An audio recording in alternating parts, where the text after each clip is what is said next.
Hi, I'm Shane Nicholas from Fender Musical Instruments. We've been making amplifiers and electric guitars since 1946, but whether you've been playing guitar for a long time or just getting into it, playing guitar is lots of fun. And what we're going to do in this video is we're going to talk about the parts of the guitar, we're going to talk about restringing your guitar, tuning your guitar, maintaining your guitar, and a few basic chords to get you started playing. Chances are, if you're watching this, you just got your first guitar and you're kind of wondering, what do I do with this? How do I take care of it? I haven't the first idea what to do. Well, we're going to show you some of that stuff. And finally, at the end, we're going to have a band come in and play, and you have the opportunity to jam along with the band and see what we've done applied to a real musical situation. Also, this is going to apply to acoustic guitars as well as electric. If you want to play along on an acoustic, that's fine also. So let's get started. Okay, let's talk about the parts of the electric guitar. Up at the top, we have the headstock, and we have 6 tuning machines, tuning keys. You're going to tune the guitar with this. You have a string tree, which holds down the first 2 strings. You have a truss rod adjustment here. On some guitars, it's down at the other end of the neck, but most of them will be up here. This is going to be an adjustment to keep your neck straight, and usually best left to a repairman when you're getting started. This is the nut. This is where the strings start vibrating. They start playing from this point. Okay? We have the neck. This happens to be a maple fingerboard on this neck. If you have a dark colored neck, that's probably rosewood. We have frets, which are made out of metal, and you're going to have 21 or 22 of those. That's going to be where the speaking length of your string starts as you press it down. And we want to always press down behind the fret in the position between the frets. If I say play the string at the first fret, you're not going to press it down right on the fret itself. You're going to be behind it. Okay? So if I play right here, then everything from the fret on is a vibrating string. Okay, moving up the neck here, we have position markers. These help you find your place as you get up higher on the neck. At the end of the neck here, we're going to get into the electronics. Okay? This being a Fender Stratocaster, it's got 3 pickups. A pickup is simply a device that listens to the vibration of the string and converts it into electrical signal. This guitar has 3 pickups so that you can get a variety of sounds. I have a selector switch, and if I start down in the first position with the treble pickup, I'm getting a sharper sound. I go up to my neck pickup, I have a mellower sound. And being that this is a 5-way switch, here are the combinations. Bridge pickup by itself. Bridge and middle together. Middle by itself. Middle and neck together. Neck by itself. Also have tone controls on this guitar. On most Stratocasters, this tone control applies to the neck pickup. So I can mellow out my sound. I'm going to play some jazz. Okay, then if I go down to my treble pickup, whoop. So I can really get as trebly or as bassy as I want from this guitar. Volume control, can set how loud we want the guitar to be. Down here we have the bridge. This is a tremolo bridge, so we have a vibrato effect there. Okay, sound effect. The bridge saddles themselves have adjustments for height and for length. Again, when you're first starting, you're probably going to want your repairman to take care of that for you. Just go to your authorized Fender service center. Down here we have the jack and the jack plate. Okay, you can unplug your guitar there. You have a 1/4-inch jack, and your guitar cord plugs in, and then you go plug it into the amp, and you're ready to go. This is called the pick guard. This is simply a plastic piece that we figure you'd rather scratch up a piece of plastic than the wood of your guitar. strap buttons. This is where your strap actually attaches to the guitar. You've got 2 of those. Okay? And those are the main points you need to know. Okay, and for those of you with an acoustic guitar, we still have the headstock. We have tuning keys. We have the nut. We have the neck with frets. We have position markers. We have a bridge. In this case, it's a bone saddle rather than the metal saddles. And we have bridge pins holding the strings in. And instead of electronics, we have a sound hole, which is allowing the sound to come out. This guitar has 1 strap button down at the back. And on acoustic guitars, usually you're not going to have a strap button here. You're going to need to have a string and attach it on here under the strings at the headstock. Let's talk a little bit about amplification. Let's face it, an electric guitar is not an electric guitar until it's plugged into an amplifier.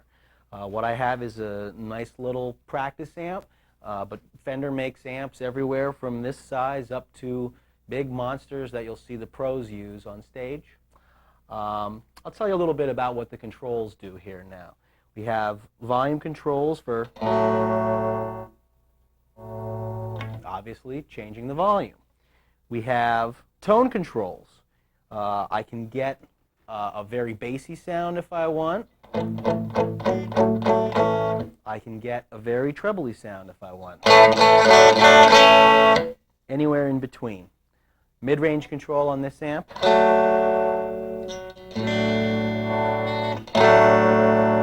Does the mid-range. Obviously you want to experiment on your own and set them to your taste. You can't hurt anything by setting it wrong. Now, the fun part. Most modern amplifiers have a distortion sound built in. This one happens to have a simple push button that I push it in. There's my distortion.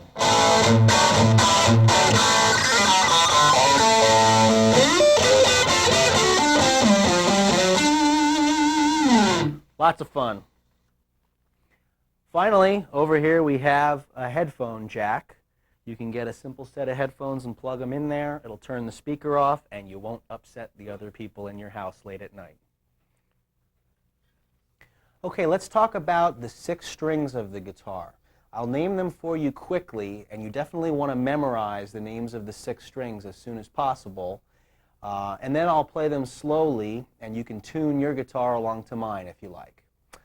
It's also very important that you learn to tune your guitar because you're going to have to check your tuning every time you sit down to play. Strings can go out of tune from bending. They can go out of tune if they're new and they're stretching out a little bit. They can even go out of tune from changes in temperature. So let's name the 6 for you and we'll go from there. We have the low E, the A, the D, the G, B, and E. That's the high E. If we refer to a high E or a low E, we're not talking about the one that's higher up on the guitar. We're talking the one that's higher in pitch. Okay, now play them slow so you can tune to the tape. E, A, D, G, B, E.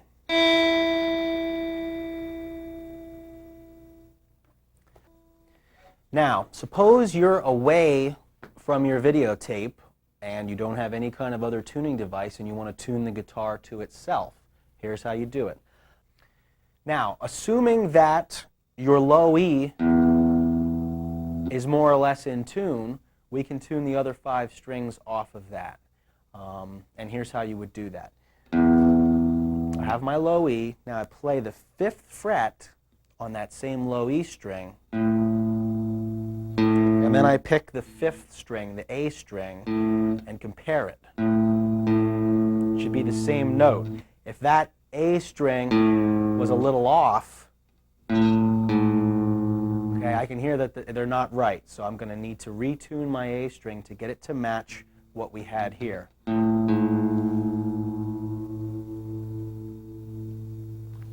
They're the same. Now I go 5th fret on my A to get the D string. 5th fret on my D string to get the G string. 4th fret, don't forget, it's not the 5th, it's the 4th, to get my B string. And then on the B string, 5th fret, will give me my E string. And don't forget, the booklet does outline exactly what to do. Now, suppose that you have an old pitch pipe or a tuning fork or a teacher who thinks you should tune by that method. You would do it the same way. You would compare your low E note, if it's an E tuning fork, compare it to that note. I don't like to dwell a lot on those methods because nowadays, really the best method is an electronic tuner. Electronic tuners are a great way to easily and precisely tune your guitar. Many years ago, this was an extremely expensive piece of equipment. It's not anymore. It's a little battery-operated device that you can buy very reasonably at any music store. And I'm going to just briefly show you how to use this. Some electronic tuners will automatically switch to each of the 6 strings. So as I go E, it lights up E. When I play my A, it lights up A. Some tuners have a switch that you're going to need to select each string that you're working on. But regardless of that, if you find that your light is going either to the left or the right side of the middle arrow, then you're going to need to tune. So like if I play my high E string, and you see that light is to the left of my arrow, that means that it's flat, and I'm going to need to tune up to get my string to the proper pitch. When I tune up, I get that nice light in the center. Let's do another one. Here's the B string. It's lighting up down here that it knows that I'm playing a B. Now, if I play my B string and it's way off and it's lighting up some other note, then we know that we're way off and we need to get it, turn the string up to where the B light will light up. Okay, now it's lighting up B. That means I'm very close, but I'm still not to the arrow. So very carefully. And now I'm in tune. And you'd want to repeat that for all 6 strings.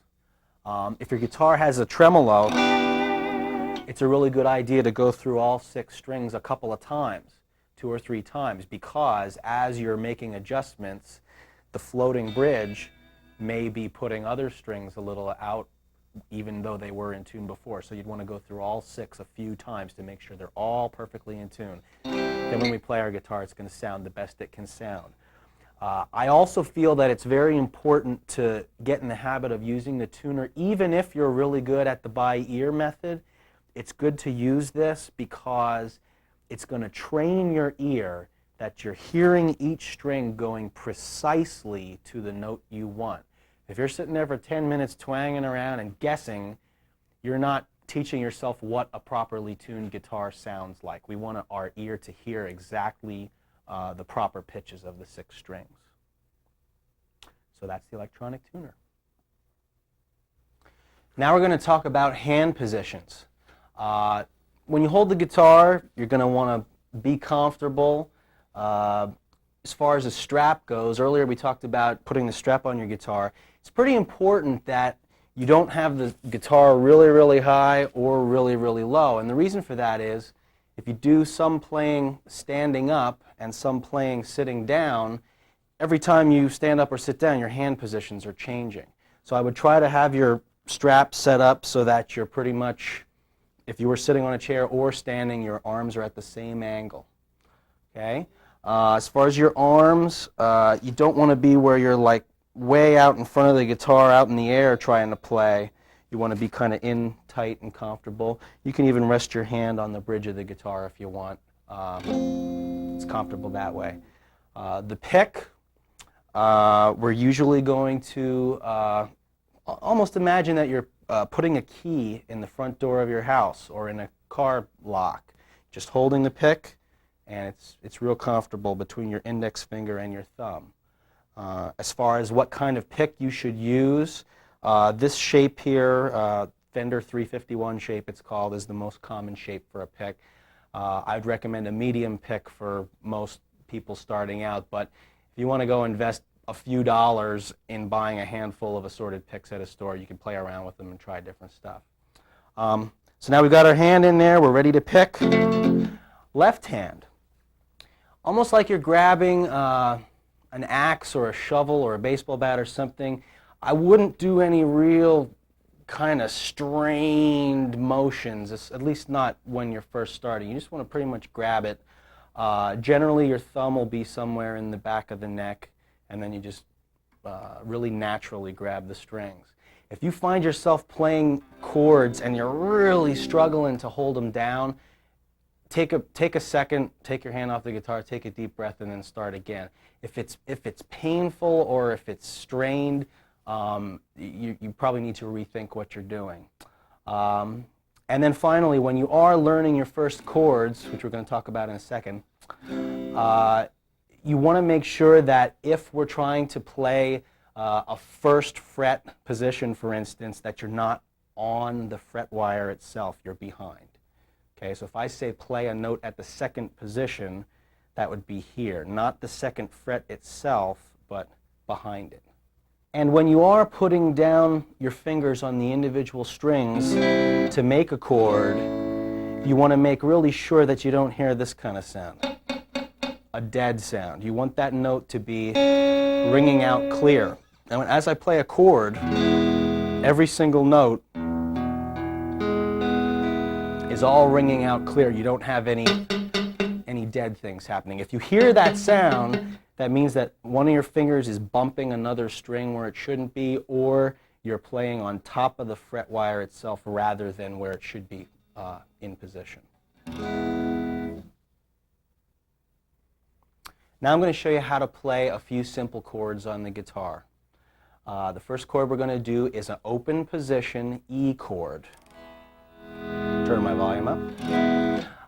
Open position means that there are some open strings involved with the chord. I'm really only in this chord holding down 3 fretted notes, and then I'm playing 3 other notes open string. The notes in the E chord are bottom E, low E, your A string fretted at the 2nd fret with the middle finger, your D string fretted at the 2nd fret with your ring finger, the G string fretted at the 1st fret with the index finger, open B string, and open E string. Again, open means you don't want any flesh touching those notes. So altogether, that's our open position E chord, or first position we'll call it, because it's down near the 1st fret. Now if I'm playing this chord and I'm hearing some dead notes, you know that either your fingers have squiggled out of position or you're bumping into another string where you shouldn't be. Go back and make sure that you're in position on those strings. Next we'll do the A chord. The A chord is another open position chord. On this particular chord, we're not going to play the bottom E string. We're going to forget about that string for this chord. We're going to start with the A string, open, then our D string, index finger on the 2nd fret, G string, middle finger on the 2nd fret, and B string, ring finger on the 2nd fret. So I have 3 fingers all kind of crammed in there. And then finally, my open E on the top.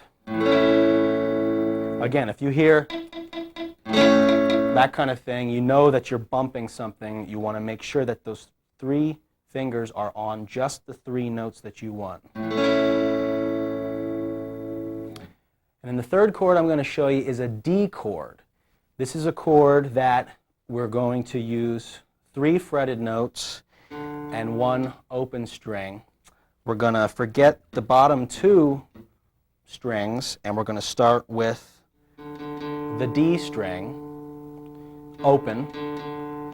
We're going to put our index finger 2nd fret on the G string. We're going to put our ring finger on the 3rd fret of the B string, and then we're going to put our middle finger on the high E string at the 2nd fret.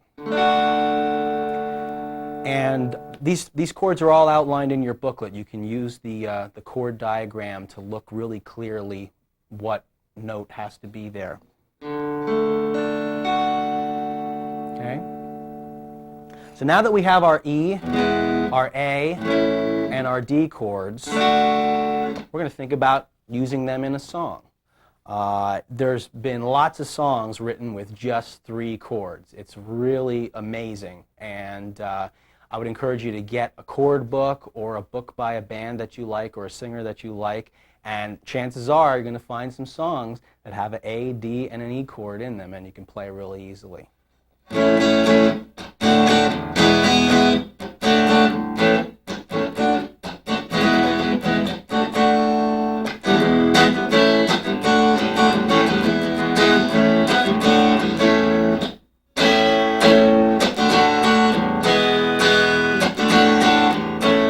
Okay, I just made $1 million. As far as rhythm, over here, remember we're strumming with the pick. When you're learning to play a rhythm, the first thing you're going to do is probably just strum 2 times or 4 times on each chord and then switch to the next chord. So imagine you're walking down the street. You're probably not going to have any one step be a lot faster or a lot slower than the other step. They're going to be all the same space apart from each other. And when you're learning to play rhythm guitar, regardless of what tempo you're at, you want to be all the beats spaced evenly apart, and that's how you learn to play a straight rhythm. One of the things that people have problems with when they're first learning to play a bunch of chords is that as they're changing chords, they feel like they need to slow down so that they have time to get on to the next chord. Okay, so once you get comfortable playing the individual chords, then you can start to get in the habit of changing them in time by almost cheating a little bit. You're actually, as you're switching to the next chord, you're still strumming. Okay, so if I want to play, remember we're walking down the street, we have our rhythm going, and I'm playing. Okay, I don't want to hear.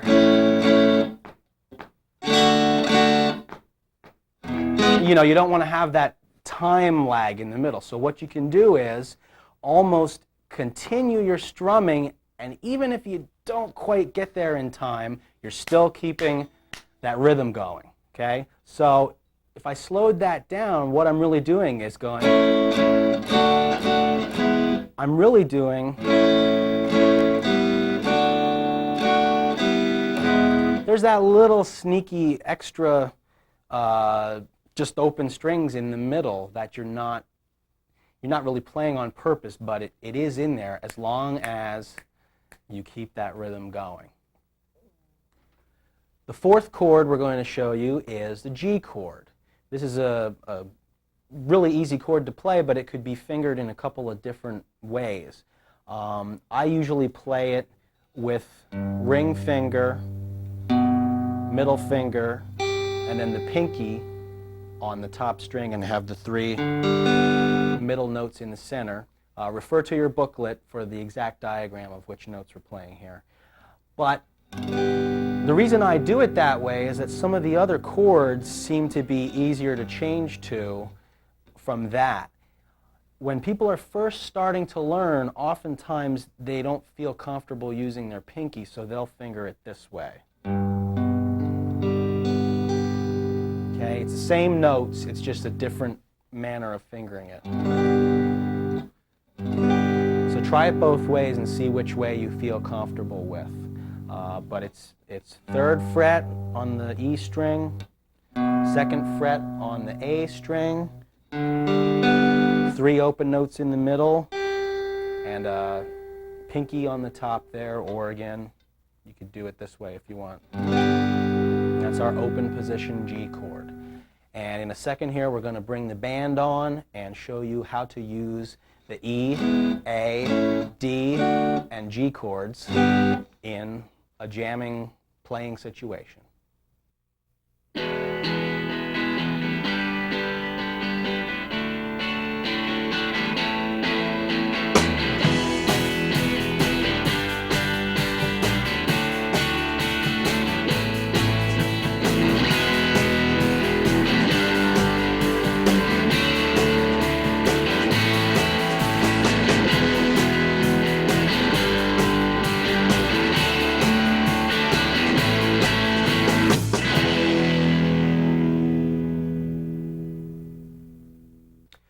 We've talked about a few of the common open chords, such as A, D, E, and I'm going to show you the minor versions of these. These have been major chords. When you play a minor chord, it has a little sadder sound, and a lot of songs are going to be combinations of major and minor chords to give different moods. Okay? So the way that we would play these 3 chords that I just showed you would be, in our A minor, we're having the same notes as the A major chord with just one difference, but you are going to use a different fingering. We're still having our open A string, we're having 2nd fret on the D string with the middle finger, G string 2nd fret ring finger, and then on our B string, index finger on the 1st fret. Top string is open. D minor, we're going to jump that whole thing up 1 string, and then 3rd finger goes up to the 3rd fret. So I have a open D, a 2nd finger on the 2nd fret of the G string. I have my 3rd finger on the 3rd fret of the B string, and I have my index finger on the 1st fret of the high E string. Refer to your diagram if this is unclear by looking at my hand. And then finally the E minor was just like the E major, except we take this index finger off and have an open G.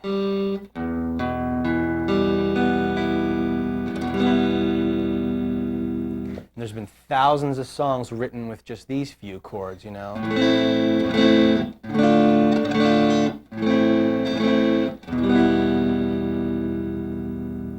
There's a different sound than the other chords had.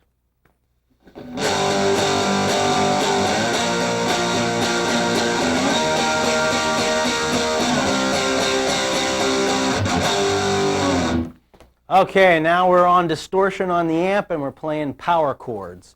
And I'm going to explain how this is done. Power chord simply means a very simple chord that's easy to play but has a lot of power to it. And certainly putting the distortion on the amp helps with that. And I'm going to show you what I was doing there. Starting out with the index finger on my low E string, and I'm playing at the 3rd fret, which happens to be a G note. Then at the 5th fret, I'm playing my A string with my 3rd finger, my ring finger. So the combination of those 2 notes together, very simple, very easy to play, and you can easily slide it all around the neck. And all you do when you're sliding it around is if you go up to here, make sure that the ring finger is 2 frets away from your index finger. So we have our bottom E string and our A string together.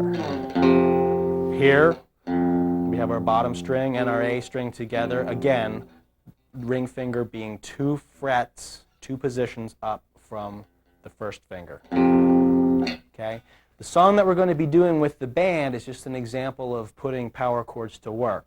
We're going to be doing our G power chord. We're going to slide up to B flat, which is index finger at the 6th fret, and ring finger 2 frets up from that. We're going to do a C power chord, which is first finger on the 3rd fret of the A string, and then ring finger on the 5th fret of the D string. Then we're going to slide that up and have an E flat power chord, which is index finger on 6th fret of the A string, and ring finger on 8th fret of the D string. So now, as I slide these around, and you hop up to the next set, okay, what we're doing is in addition to moving the chords, we're going to try to experiment with varying your pick attack. If I play this G power chord and I'm just strumming the strings, that has one sound. If I put the heel of my hand on the bridge and do the same thing, it gets that muted sound. And there was a lot of bands in the new wave era that did that with a clean guitar tone. With a distortion guitar tone, all your heavy metal bands are using the exact same chords with the muting. So again, throughout the band sequence, we're going to have some and some with the muting. And you can make that simple chord sound like a lot.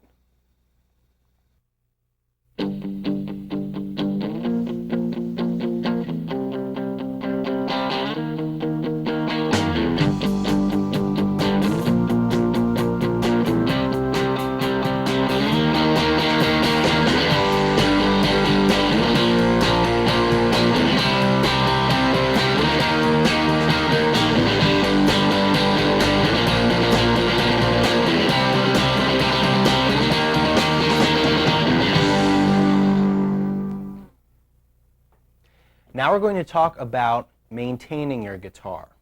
An electric guitar or an acoustic guitar is made out of wood, and it's going to be affected by things like temperature and humidity, and these may change the playability of the guitar. When someone talks about a guitar having a good action, what they mean is that the strings are easy to press down to the frets. If you have a guitar that the strings are very high, we're going to call that a high action. It's going to be physically very difficult for you to play that instrument. So you want it to be set up with a good action, meaning the strings are fairly close to the frets, that it is easy for you to press the notes down. And let's face it, if you're a beginner, you don't need to make it any harder than it has to be. You want to enjoy yourself playing the guitar. So here's what we need to be aware of. A guitar neck has a steel rod called a truss rod in the neck, and that's to help keep it straight. The strings are pulling the neck very hard, so we have reinforcement. Here's the headstock type truss rod adjustment. On some guitars, your truss rod nut will be there. On other guitars, the truss rod adjustment is going to be down at the body end of the neck. On an acoustic guitar, you're going to have usually a round sound hole with a little Allen wrench socket inside there. That would be your truss rod adjustment on that. But this is going to allow us to adjust the straightness of the neck against the pull of the strings. And how you would know that it's time for that adjustment would be, suppose your guitar is playing fine and you really like the way it plays, and then 4 months or 6 months down the road, whatever the case may be, something has changed. It doesn't play the same way. It doesn't have the same action that it did before. That's probably time to take it to your authorized dealer and have them adjust it for you. A good rule of thumb also in regards to temperature and humidity is don't let the guitar sleep anywhere that you wouldn't sleep. If you wouldn't sleep in an attic in the middle of summer, or in a car trunk, or in a dripping wet basement, then you probably shouldn't let your guitar live there either. So if you keep the guitar relatively dry and relatively moderate temperature, you should be okay, and really only require this adjustment maybe once or twice a year. Now we're going to talk about keeping your guitar clean. It's a really good idea to keep your guitar beautiful as long as you can. You'll preserve the beauty and preserve the value of it. And with some of the parts, like the strings, it'll sound better and play better if they're clean. So we'll just briefly talk about that. It's a good idea to get yourself a nice polish cloth and some polish. This Fender polish I'm using here today is just kind of a light liquid polish. There's no heavy wax or oil or anything that's going to damage the finish of the guitar. And you don't need to use a wax or an oil on this guitar anyway, because it's got a very durable finish on it. We don't need to work any moisture into that. It's just going to be a good idea to keep it clean. So basically all we're going to do is take our polish and our soft cloth here and squirt a little on there and just get all your fingerprints and your soda that you spilled on there off of it. If you get dust, like pick dust and stuff between the strings, you can even use a paintbrush or a clean toothbrush to get that stuff out of there. It's a good idea to keep your guitar in the case if you're not going to be playing it for a while, to keep dust out of the controls and everything. As far as the strings go, I would maybe have a separate cloth just for that, and then what you want to do is after you get done playing, kind of pinch the string in the cloth and wipe up and down that way. And if you do that on every string, you'll be surprised how much kind of dirt and gunk you get off of there. As far as how long your strings will last, that's going to depend on how often you play, how hard you play, and even on your personal body chemistry. Some people have more acids and salts in their skin, and they'll kill a set of strings very fast. But the more you can wipe them down and keep them clean, keep the back of your neck clean, wash your hands before you play the guitar, it's a real good idea. Now we're going to talk about putting strings on your guitar. In the same way that most people aren't afraid to put gasoline in their car, most guitar players shouldn't be afraid to put strings on their guitar. The more you play, the more your strings are going to be wearing out. You might break a string, or they might just get really dull and dead and lifeless sounding, and it's time to change them. So we're going to show you how to do that. Now, on this particular guitar, this Fender Stratocaster came from the factory with a new set of Fender 9s. By 9s, I mean that the first string, the high E string, is a 9 gauge. Most of our electric guitars come with that. The reason some players might want another heavier or lighter gauge than this would just have to do with your playing style. If you're a very, very hard physical player, or if you play jazz, or for whatever reason and you want a heavier string on your guitar, the guitar really should be adjusted to accommodate that string. So find out what strings came new on your new guitar, and if you like the way it feels, make sure that you get the same gauge again. Otherwise, the truss rod adjustments and the bridge adjustments will all have to be done again to accommodate the different string gauge. So what I'm going to do here is I'm going to take this set of Fender 9s and I'm just going to show you how to replace one string on this guitar. And again, by putting a fresh string on or a fresh set of strings on, you're letting your guitar live up to its potential. Now let's put a string on the guitar. On this particular Stratocaster, our strings go in the back of the bridge block. They go through, over the top of the bridge saddles, up the neck, through the nut slots. The first couple of strings are going to go under this little string tree here, and then they end at the tuning machine. And say we've played this guitar hard for a few days or a few weeks or whatever, and a string breaks, and a string comes off, okay? It's broken. Now here's what we're going to do. We're going to cut it so that all this extra twisted up part from up here we're throwing away. Okay? Throw that in the trash. Then we're going to take that little extra broken piece and stick it down through the bridge, and hopefully it's going to come out the back of the guitar, and we pull it out the hole, and this is the ball end of the string. Get rid of that. Now, since that was the first string in this particular pack of strings, that is a 9 gauge. That is my high E string. I'm going to take that string out of the pack.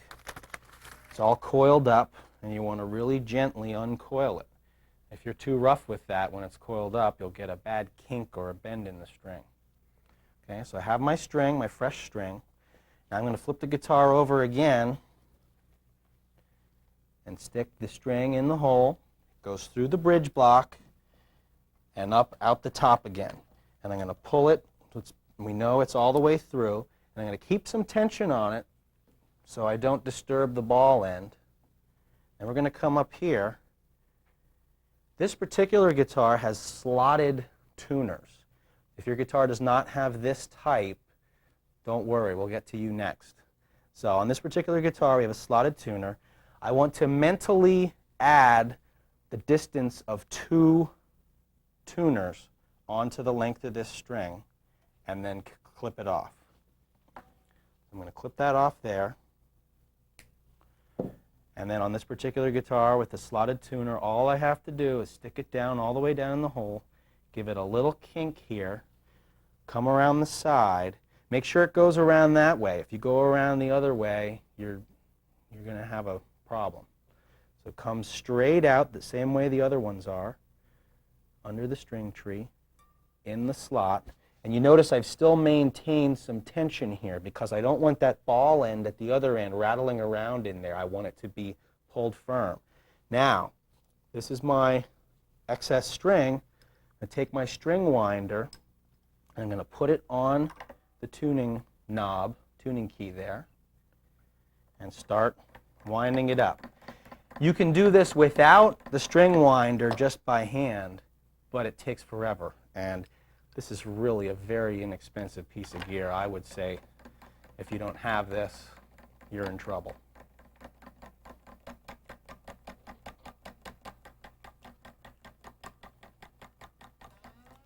Okay? As I feel the string starting to get taut, then I'm going to want to go and use my tuning method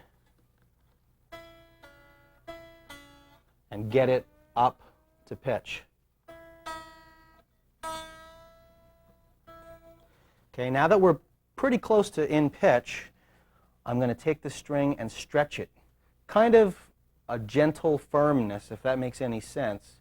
You want to just give it a little tug all the way up the length of the string. And what that's doing is that's taking a lot of the stretch out of the new string. If you didn't do that, it would take your guitar a day or two to stop stretching strings. So we want to stretch them out right away. Okay? Now that we've got our string replaced and we've basically stretched it out and tuned it up approximately to pitch, now we're going to go and hook up our electronic tuner and tune that string perfectly. And we're going to, if the string's a little flat, again, you tune it up so that it's right in the center on your tuner and it's lighting up okay under the letter E. If I'm playing my E string and some other light lights up, then we're way off. So we want to make sure it's an E and tune to pitch. And then go and tune all the other 5 strings, because even if they were perfectly in tune before you broke the string, they're probably not in tune now. You might have bumped the tuners, or the bridge could have settled a little while you were working on the guitar. So tune all 6 after you even replace 1 string. It's a very good idea also that usually when you're going to change your strings, if you were going to change the whole set, don't take all 6 off. The reason I say that is because if you do one at a time, one at a time, one at a time, then all the other 5 are basically in tune and you have something to refer to. And it's a lot easier to keep the guitar in adjustment if you change one at a time. Now let's look at the other common type of tuning machine.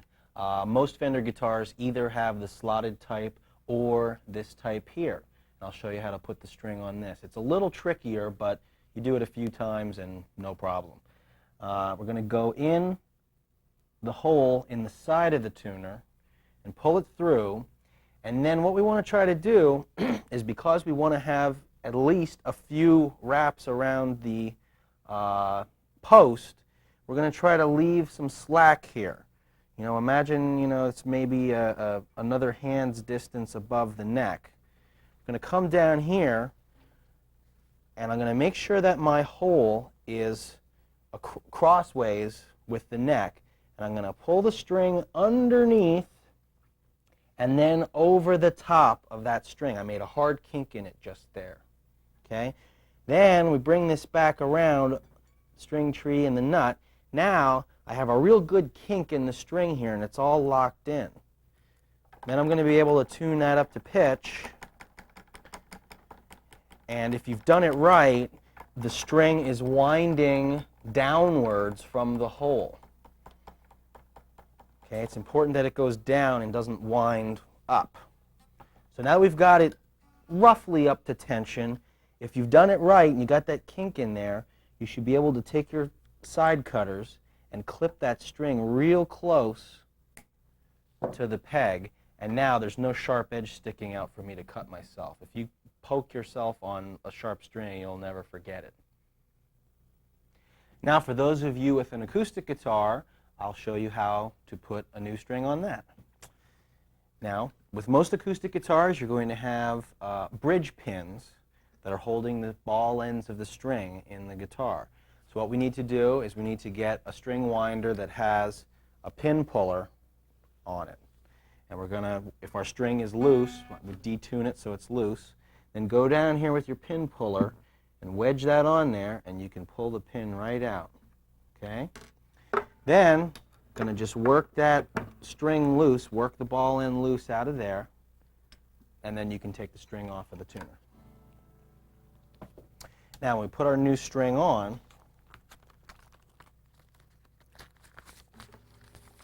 make sure you get them in the right order. This happens to be a 12 gauge on the high E string. Uncoil it gently. And then you're going to want to put the ball in right in the hole, and then with your pin, kind of push it down in. And the pin has a groove on one side that's going to correspond with the string. So we're going to push it down into the hole as far as it goes and hold it there with your thumb. Give it a little tug to make sure that that ball end is seated up against the bottom of the plastic pin. Now, while still holding your thumb there and jiggling it just to be safe, we're going to come up to the tuning machine. On a guitar that has 3 and 3 tuners, you'll notice that 3 of the strings go on this side of the post, and the other 3 strings go on that side of the post. Make sure that you don't mess it up and go to the wrong side of the post, because if you have them all strung on the wrong sides, you're going to have a hard time tuning. Now we're going to put the string in the hole. We have our tuner lined up so the hole is crossways with the neck. Put the string in, leave some slack, you know, maybe like a hand's distance over the fretboard. Then come down here, and you're going to put a hard kink in the string. You're going to bring it around the top of the tuner, around the upper side of the tuning post, but under the string, and then kink it over. Okay? Now, we're going to lay our string in the nut, and if we've done it right, we have a nice hard kink there that's holding the string. It's locking it there. And now I can take my string winder, reel in the slack, and you want to reel it in so that it's spiraling downwards from the hole, downwards toward the wood. And then once we have that string tuned up to pitch, or at least close to pitch, I can clip off with my side cutters real close.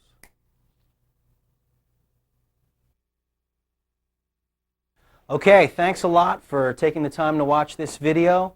Go back and review it at your own pace and go over the different points that interest you.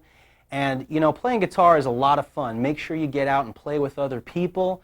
Try to find some other people who are at a similar experience level as you, and if you play with them, you'll learn from each other and have a great time. And there's many, many good books and videos that go real in depth to all different players' styles and different styles of music. You can pick up a book or a video at your local music store, hook up with a guitar teacher, do it all. Have a great time. Thanks a lot.